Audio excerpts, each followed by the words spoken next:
Thank you. Hopefully that provided you an overview of the challenges as well as the opportunity to overcome, which feeds into our discussion about resilience. Resilience is a key factor in our success as well as the success of everyone. You have to understand that there will be obstacles in life, but your success is driven by your ability to navigate through those. And that's the reason we selected resilience as a topic for today's session in honor of Black History Month. We're honored to have Michelle Perdue here to talk to us about resilience. She's an author who writes significantly about resilience. She's a speaker. She's also an actress, and she's spoken in various large organizations around the Twin Cities. She's spoken for General Mills. She's spoken for Johnson & Johnson. She's spoken for Land O'Lakes. She's spoken to Eco Labs as well as many other organizations. She's also done some key acting engagements where she worked with on the film Turnipseed, with John Turnips regarding John Turnipseed, and she played the wife of Lawrence Gilliard from the show The Wire, and she has other acting accolades as well. And so I've worked with Michelle in the past. She's an accomplished, polished professional speaker who has a deep understanding and knowledge of the space of resilience.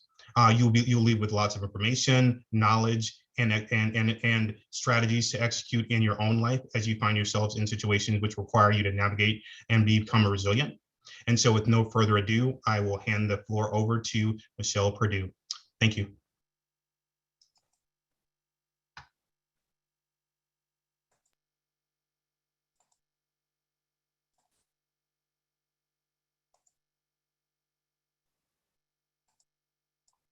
Thank you, Eric. I see hard times are coming, and I rejoice. I see doors shutting, ears unhearing, and hearts turning cold. And I see Black folk puzzled and wondering.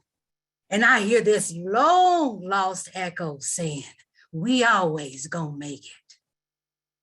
I see hunger staring, and plump Black hands stirring big pots of greens and bean pots for sharing. I see Black folk moving over to make room. One more in that bed, another pallet on the floor, always room for one more. I see lost Black children missed and missing. And I hear a neighbor lady with a switch in her hand saying, boy, you ain't going nowhere. You better stay in that yard while your mama away from home.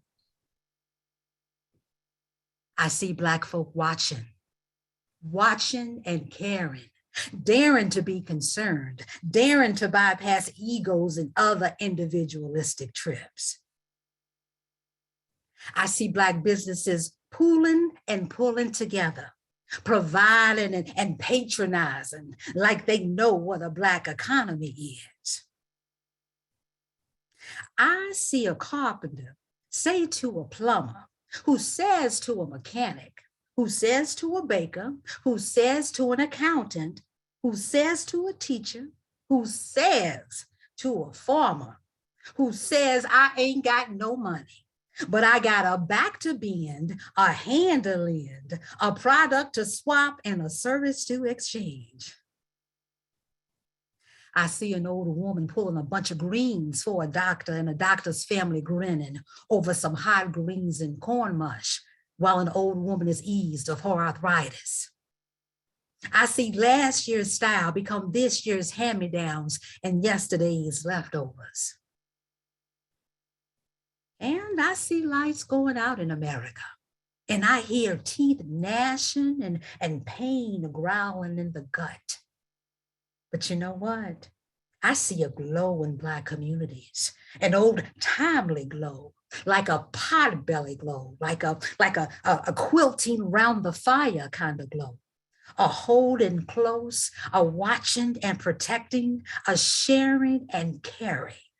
And in our darkest hours, I see our ancestors lighting fires in our hearts.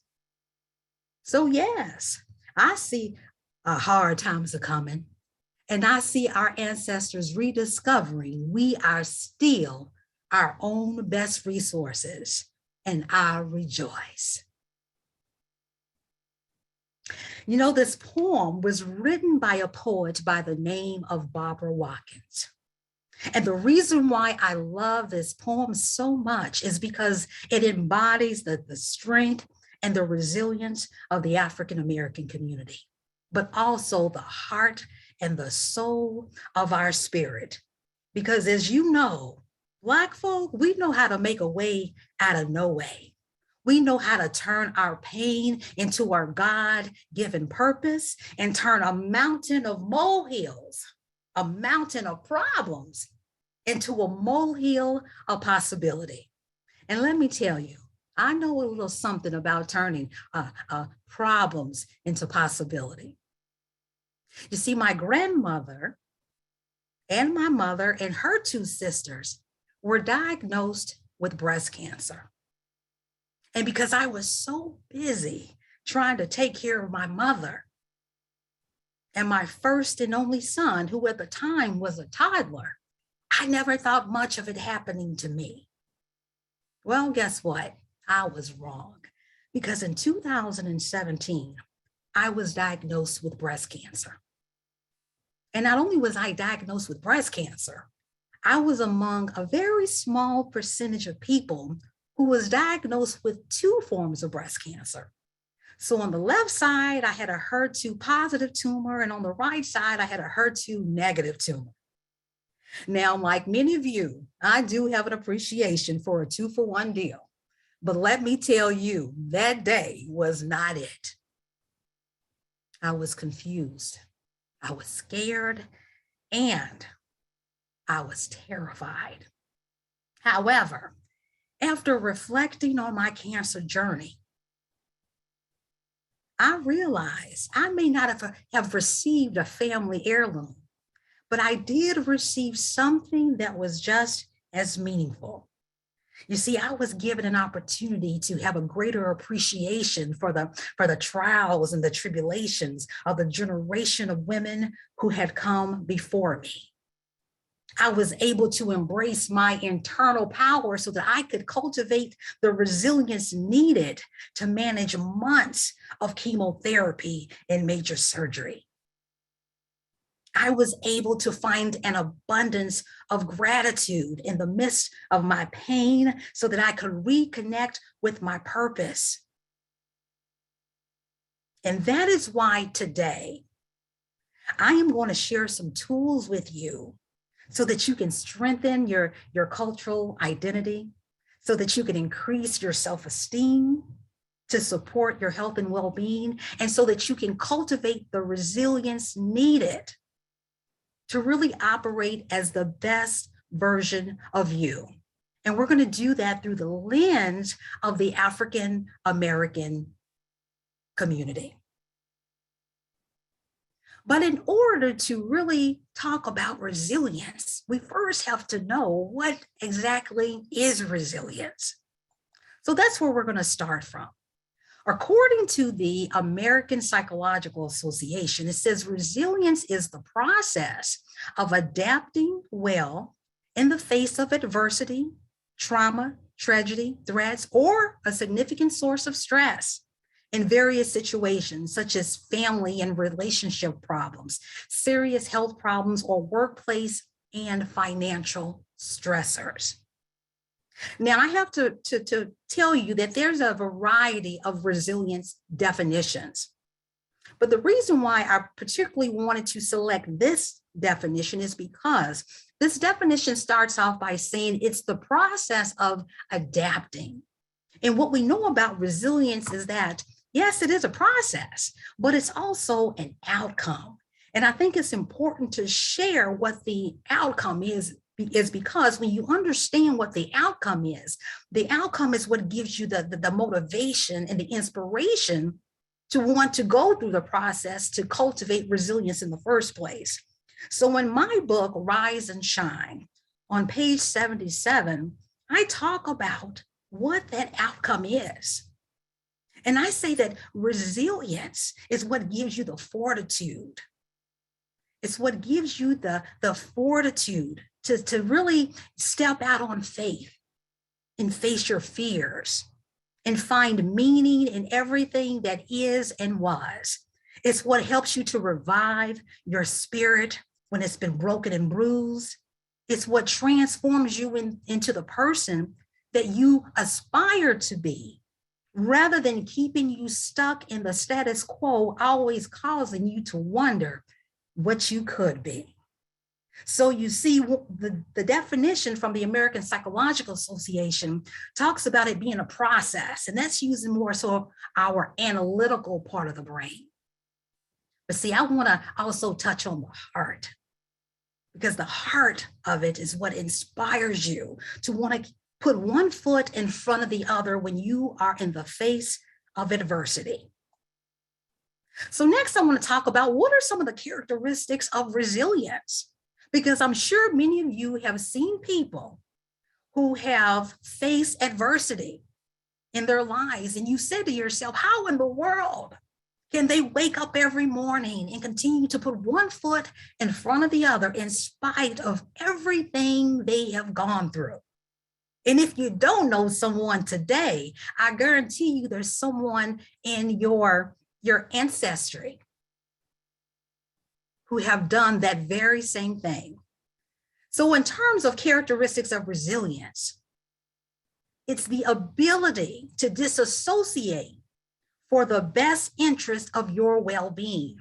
You see, people who are resilient, they are able to face their fears, and no matter what challenges that they are facing, they don't run from them. They're able to come back again and again until they have solved that problem. Now, I'm not saying that it's easy, because it's not. But that's one of the qualities that people who are resilient possess. Secondly, they're able to differentiate between the perspective of plenty versus binary thinking. Now, when I talk about the perspective of plenty, what I mean is they're able to see the light at the end of the tunnel. They're able to see what's possible in the midst of so much of their problems and their pain. And what I like to refer to this as, I like to say that when a person has the skill set and are able to integrate the concept of perspective of plenty into their life, I like to think of it in this terms, that they're able to have this sense of this metaphorical peripheral vision, meaning they're not just seeing the light at the end of the tunnel, but they're also able to see the darkness that surrounds them. Are you able to see the darkness that surrounds you? You're able to see the light, but are you able to see the darkness? And then there is binary thinking. And binary thinking simply means people who are using binary thinking are only able to see things in black and white. They're not able to have this way of engaging their imagination. It's either and this or that. It's either black or white. And we know that our ancestors did not just use binary thinking.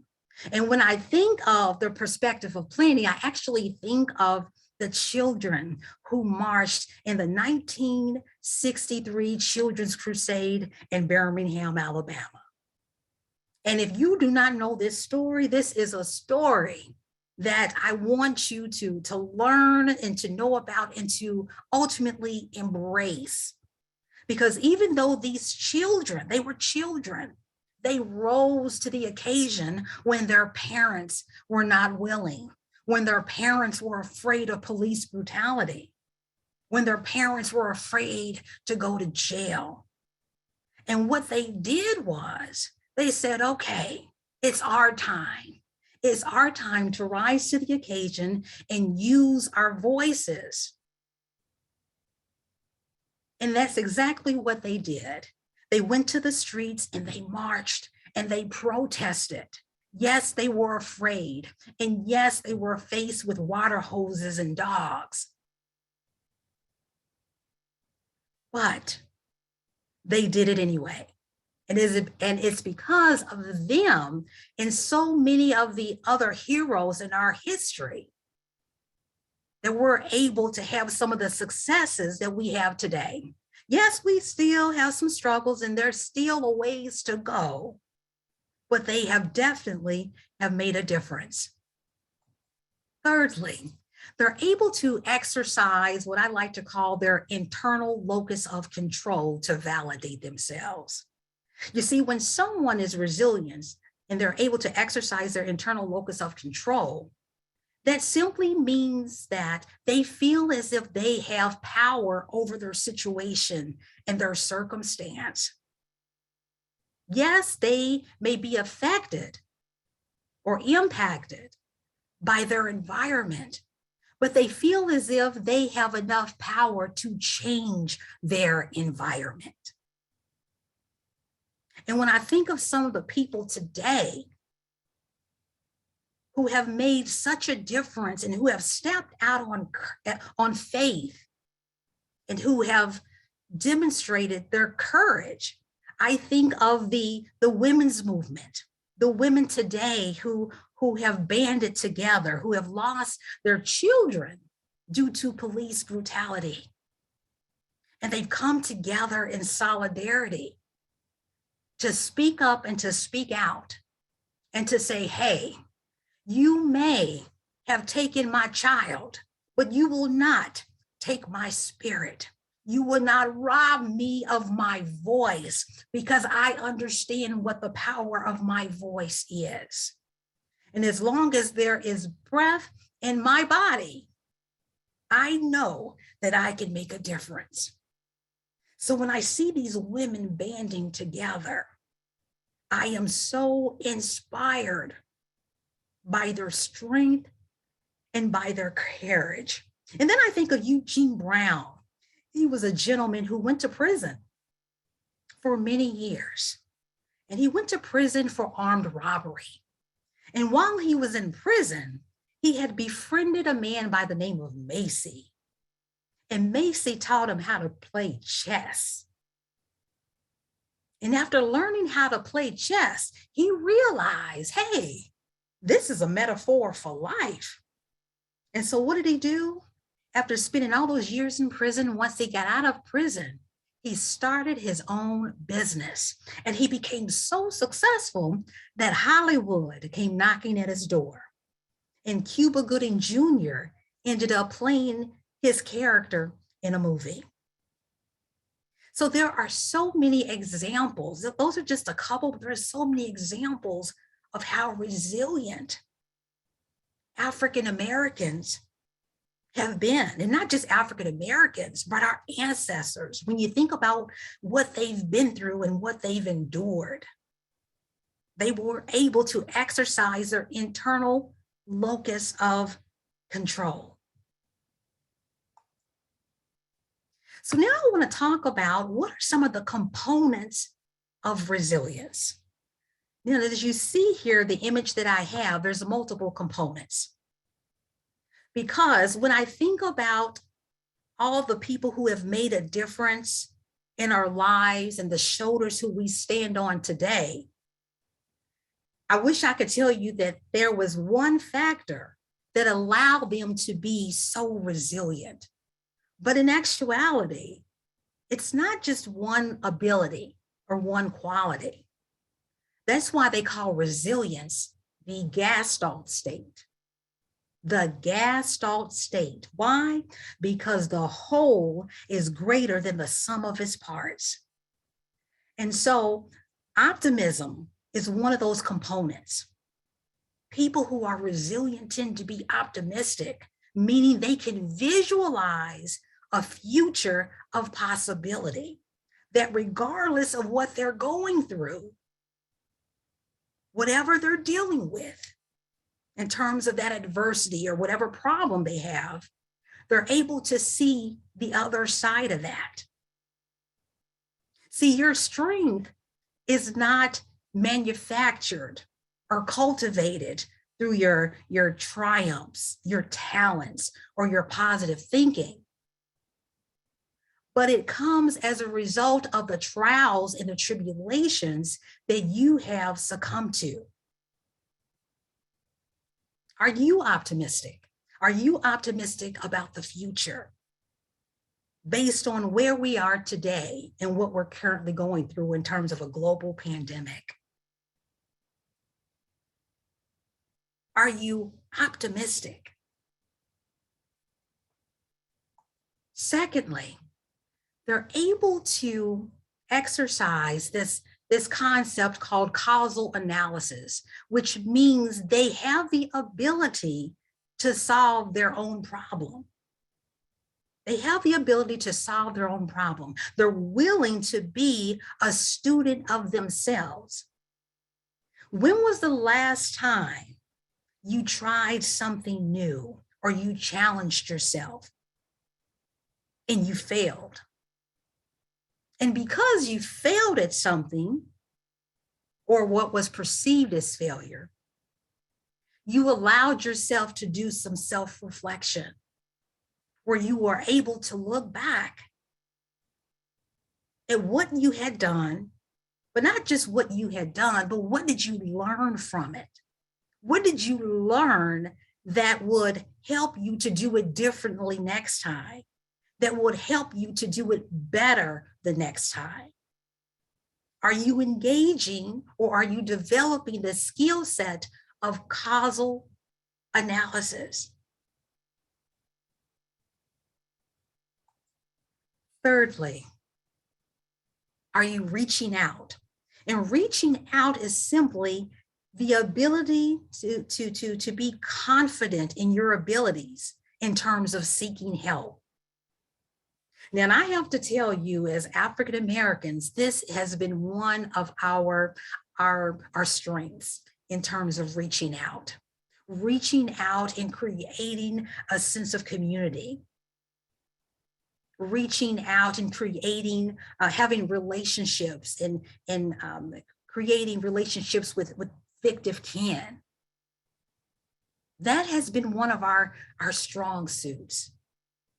That's what's enabled us to make a way out of no way. And I'm sure you've probably have heard that term or that concept, making a way out of no way. Simply being able to reach out and create a sense of community. And it makes me think of when I was a child and I was growing up in the inner city of Louisville, Kentucky, in the projects. And I was surrounded by all of these brick buildings. And when I think about how I survived during that time, I think about what those buildings truly represented. Now, I could have kept an impoverished mindset because we had very little money, but I didn't see it that way. You see, this building on this side, I could go to Miss Yolanda and get my hair done. I could go get my Jerry curl if I wanted a curl. I could go to this building over here and get my hair braided by my Aunt Charlene. Or if I wanted a little bit of money in my pocket, I could go to this other building over here where I knew some of the women who like to go out and party. Well, I knew that at some point they were going to need a babysitter. So those buildings represented so much more than our struggle. It represented what was possible. It's what gave me the inspiration and the support that I needed to be the person that I am today. So I want to ask you, are you reaching out? And I know right now we're dealing with a global pandemic, but sometimes you have to do things in your own way. You have to reinvent how you're reaching out to people. And I'm not just talking about your community, but I'm also talking about your work, your family. Are you reaching out within your family? Are you letting your family know what your wants and your needs are when the going gets tough? Can you go to your spouse? Can you go to your children? Can you let them know, hey, I don't have much energy today. I don't think I can cook dinner. Do you think that you can cook dinner? Or do you think that you can do the laundry? And it's just a matter of using your voice and advocating for yourself. But the question is, are you willing to do that? Because so often we don't. That's not how we're taught, or that's not how we're conditioned. So often we're taught that we have to put on a cape, right? We have to put on that cape. And we put this cape on because we're expected to do so many things that are above and beyond our capabilities.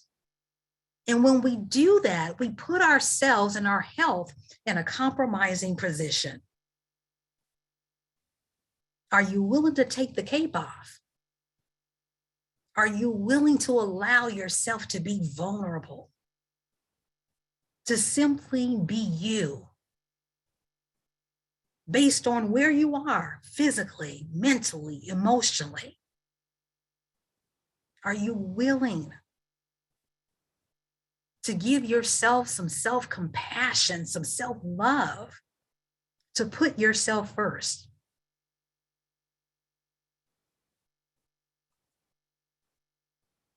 Now, there are some barriers to building resilience.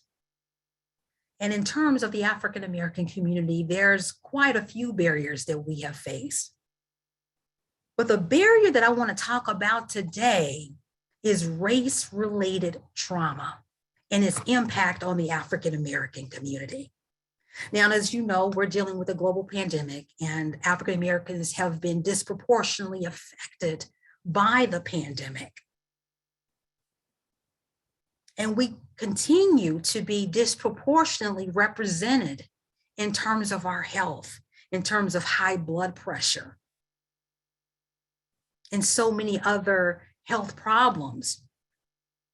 But I think it's really important today to talk about race-related trauma, because it's something that we do not often talk about in the Black community. You see, a lot of our trauma in the African American community stems from racism. And what we know is this: African Americans are 2 times as likely, or twice as likely, to be arrested, are 3 times as likely to be killed by police, are 6 times as likely to be incarcerated. So as you can see, as you're listening to these numbers, you can only imagine the amount of trauma that we are facing on a daily basis, not to mention our past and what we've been through historically. You know, I read that during the Oklahoma City bombing,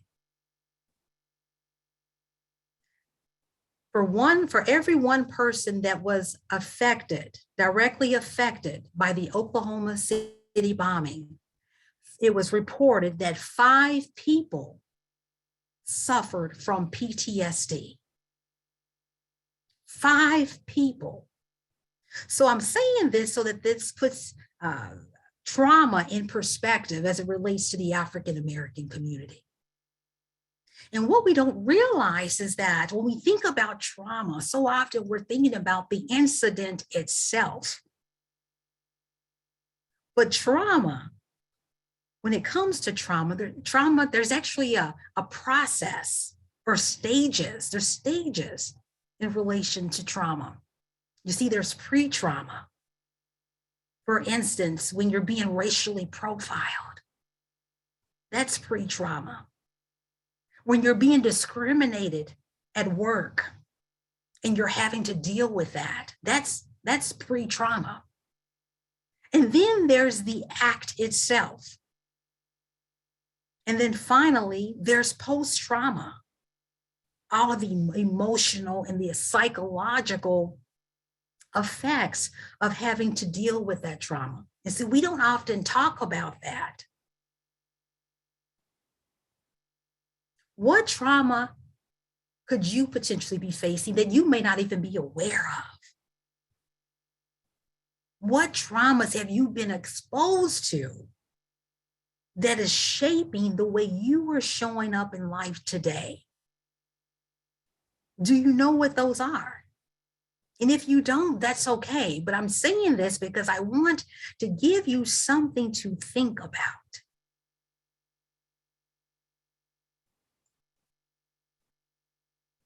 And as you see here, there's this gentleman here, this baseball player, right? It looks like he's knocking this ball out of the ballpark.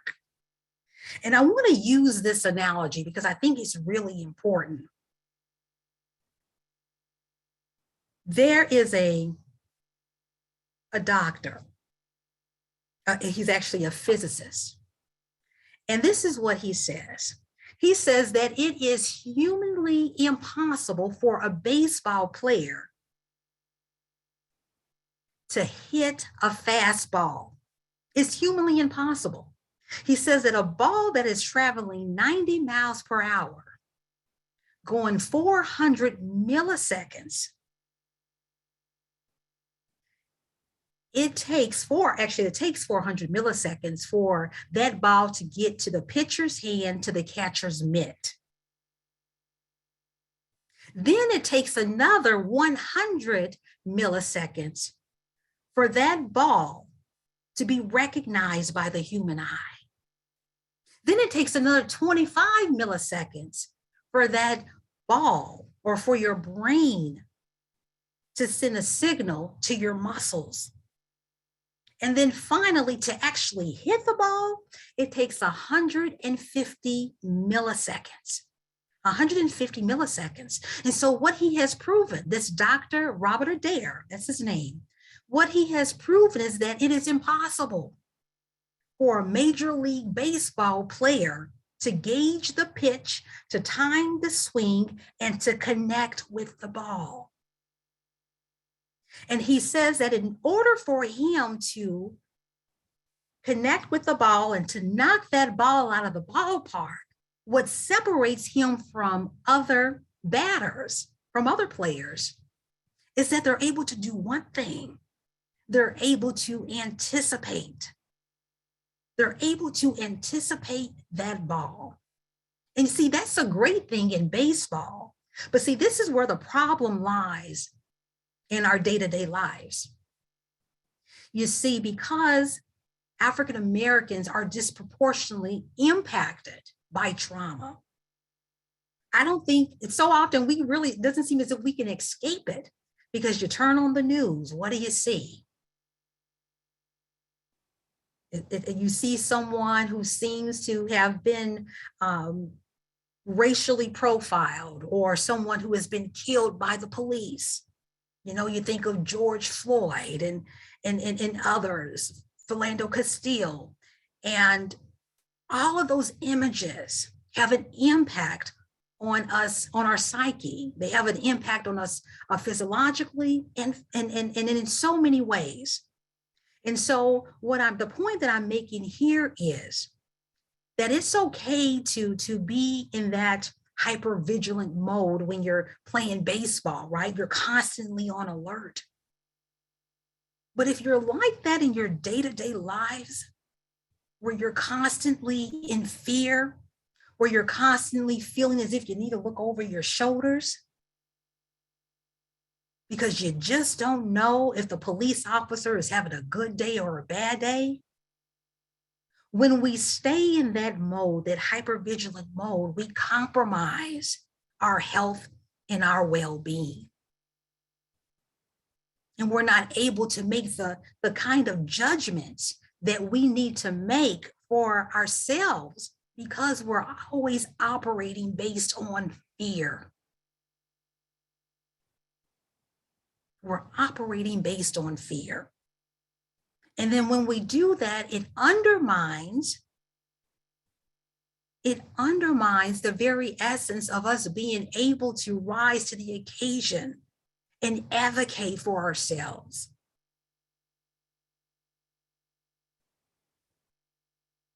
So what are you holding on your shoulders, right?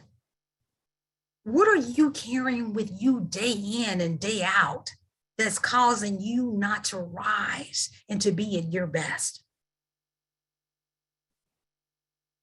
So it's just something I want you to think about. This is what I want to encourage you to do. I want to encourage you to start being the CEO of you for your optimal health. I want you to start being in charge of your thoughts, your feelings, and how you're processing all this information that's coming at you, because sometimes, actually, a lot of times, it can be overwhelming. It can be emotionally taxing with everything that's going on as it relates to African Americans and what we have succumbed to and the challenges that we face on a daily basis, day in and day out, simply because of who we are and the color of our skin. So this is what I say: be the CEO of you. And the C is all about challenging your cultural barriers to boost your resilience. You see, as African Americans, historically speaking, we haven't always gone to therapy, traditional therapy. What we tend to do is we tend to go to church and we tend to take it to the Lord and we tend to pray over it. But what I want you to start doing is, what I want to encourage you to do is to look outside of yourself and outside of your community, to be open to getting the help that you need. You know, there's an author by the name of Dr. Rita Walker, and she wrote this book titled The Unapologetic Guide to Black Mental Health. And she talks about how pastors at churches may be psychologically savvy, but they are not mental health professionals. And because of that, it is necessary and it's in our best interest to seek the help that we need. And it's just a matter of asking the right questions when you go. It's okay to ask your therapist, are you doing anything in the community to bridge the gap? Are you doing anything that is making you aware of your own cultural biases? Because those kinds of questions are important. Are you trauma aware? Do you understand trauma in the Black community and how to handle it? Do you understand the process of trauma? And more importantly, what is your process? You have the right to ask those questions. Secondly, engage in mindful practices to take control of your life and your career. So often we are so busy and we get so caught up in our day-to-day lives that we don't allow ourselves to slow down and take deep breaths. And when I'm talking about taking deep breaths, I mean breathing from your diaphragm so that you can really get centered and get balanced. Are you being mindful? Are you being a student of you? Are you studying your thoughts and your mindset? Are your actions in alignment and congruent with your hopes and your aspirations? Are you being mindful? Thirdly, own the power of your why. Own the power of your why. You know, so often when we are dealing with situations that are stressful, when we're dealing with so much that's coming at us, we don't focus on our why. We focus on the what, the where, and the when. Now, when I talk about your why, what I'm speaking about is your omni-purpose. And your omni-purpose is simply this. It's why you are here on this planet. And when you focus on your why, it becomes so much bigger than your problems that you are facing. And I'm going to give you this example. I recently had an opportunity to be in a film for the 48-hour film project here in the Twin Cities. And I was thrilled that I was selected and I was placed on a team. But there was a problem that had arisen because I did not receive my script in a timely fashion, nor did I receive my phone call that I needed set. And by the time I did arrive on set, the other actors had already had their scripts and they had already seemed to have been, preparing for the scene. Well, I wasn't too very happy, to say the least. And so when I arrived, I was focusing on the what, the when, the where, meaning where I was supposed to be in a matter of minutes, which was to be on set. But then I realized, hey, I speak on the topic of resilience. I should be able to have some skills in order to get me back on track. So what did I do? I started to focus on my why. I focused on why was I there in the first place? And once I did that, my energy started to change. The way that I was connecting with my scene partner started to change. And so what ended up happening was, out of all of the teams who participated in the 48-hour film project, I ended up receiving Best Supporting Actor.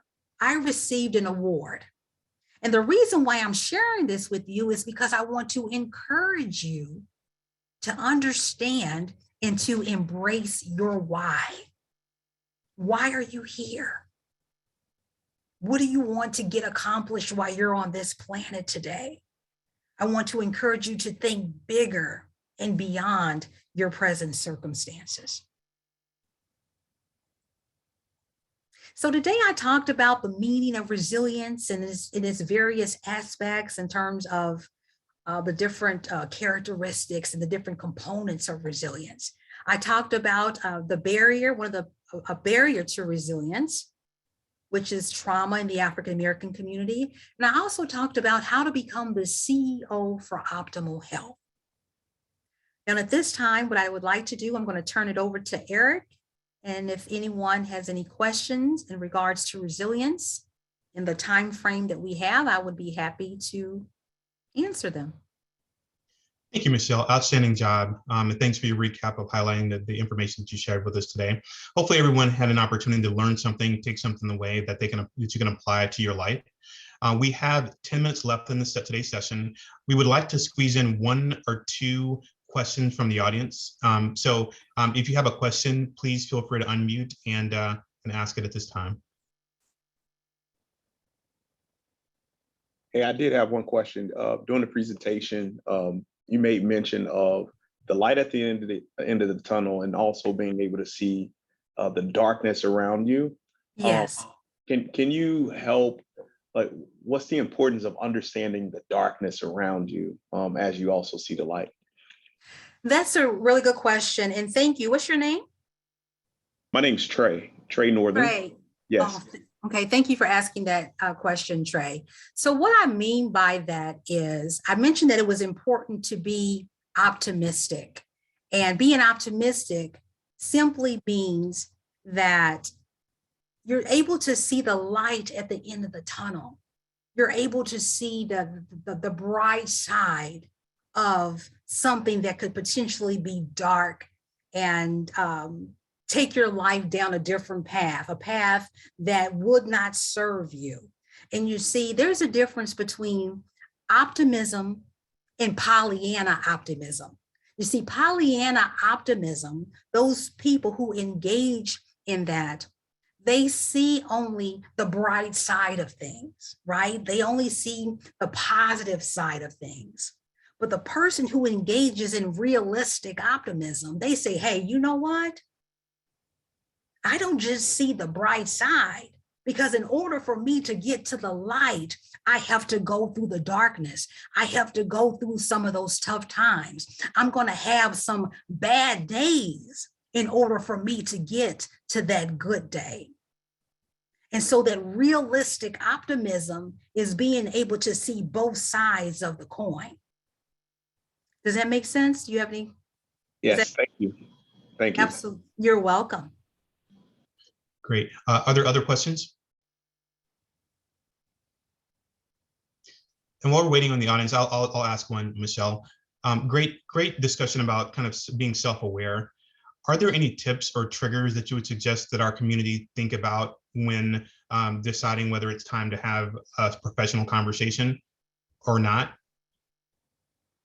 So when is okay, not okay? When is not okay, not okay? When is it okay or not okay to ask to? No, when is not being okay, not okay? There are levels where you can manage it. There's levels where you can talk to a friend or a coach, but there are levels where you need a professional. Are there any tips or suggestions you would be able to share with our group to understand, all right, this is the point where I can't handle it on my own. I need help. Yes, Eric, thank you for asking that question, because I am a true example of that very question that you just asked. And I say this because I come from a trauma background, meaning I've had some things happen in my life that has affected and has impacted me today. And it has taken me years to come to that realization. And I didn't quite understand. And I'm going to go to this place because I think that it's important to share. I'm just going to be transparent and just share this. So when I was a kid and my father held a gun to his head and told me that if I told that he would kill himself, I never realized how that would show up in my professional life. When my mother said to me, your brother's father shot me in the hand. You were a baby, but you were there. Do you remember that? And it's like, well, no, I don't remember that, but my body remembers that. And so now as an adult, I've encountered situations where I've had to do some self-reflection, where I'm analyzing my life and myself and wondering, well, why am I making these decisions? Or why is this stressing me out? Or why am I not able to sit for a short period of time and focus on something? But then once I went and met with a therapist, because at some point I realized that my problems were bigger than me and that I could not resolve them on my own. I felt as if I kept coming back to the drawing board, so to speak. I kept asking why, and I wasn't getting answers. So when I realized I could not provide the answers for myself, I knew that it was time for me to go outside of myself to get the help that I needed.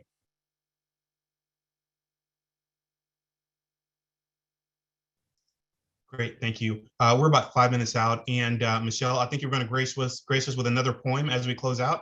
Is that true? Absolutely, yes. All right, another treat for the group. The floor is yours, Michelle. Thank you, Eric. So the poem that I'm going to read is titled Rise and Shine, and it's taken from my new book, Rise and Shine, How to Live a Life of Resilience and Perform at Your Potential. And the whole point of me in wanting to share this poem is so that it will inspire you. And if you're able to get a copy of the book, and then you're able to refer to it anytime you feel as if you need that extra push, to get going, or that extra motivation to accomplish whatever it is that you're trying to attain. So this poem is called Rise and Shine. I anxiously awaken to the beauty of your luminous rising sun, excited for the day in all of its glory, yet it's barely begun.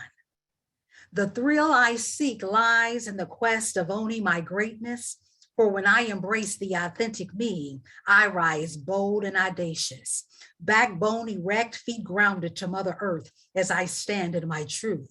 I rise and I shine to stand in my purpose and do what I was born to do. I was born to conquer my debilitating and self-limiting fears, act beyond painful barriers, causing blood, sweat, and tears. Give humanity a boost when darkness appears to have overshadowed their joy. Be a rainbow in the midst of the storms that aims to destroy. I am a believer and conceiver of my destiny as I create it day by day. That's why I rise and shine with confidence and sing his praise. So when I rise, I give gratitude to those who have helped me to love myself. They've helped me to own my imperfections in spite of the cards I've been dealt. When I rise and shine, I feel as though I am in control and can achieve my best. I don't lose hope and get discouraged. I accept life happens as simply a test. My hope for you is that you arise and shine and see each day as a new beginning. Regardless of your past mistakes, your flaws, your failures, you're alive, you're winning. So when darkness falls and you lose your way and you don't know which way to turn, look back and reminisce about the sunny days and all the life lessons learned. Let the sun illuminate your thoughts to bring your greatest ideas to fruition. You are not worthless news. Act as if you are in vogue, the latest edition. It's time to rise and shine and let your beauty, your passion, and your gifts rise with the sun. Embrace who you are. There's no one like you. You're the only one. Let the light within you ignite your soul through the good and the bad times. Accept that you are destined for greatness. And now it's your time to rise and shine. Thank you. Thanks, Michelle, for a great and inspiring poem. And everyone, have a great Black History Month and be the CEO of your own personality and your own health. Have a good day, and thanks for joining us. Thank you, Eric.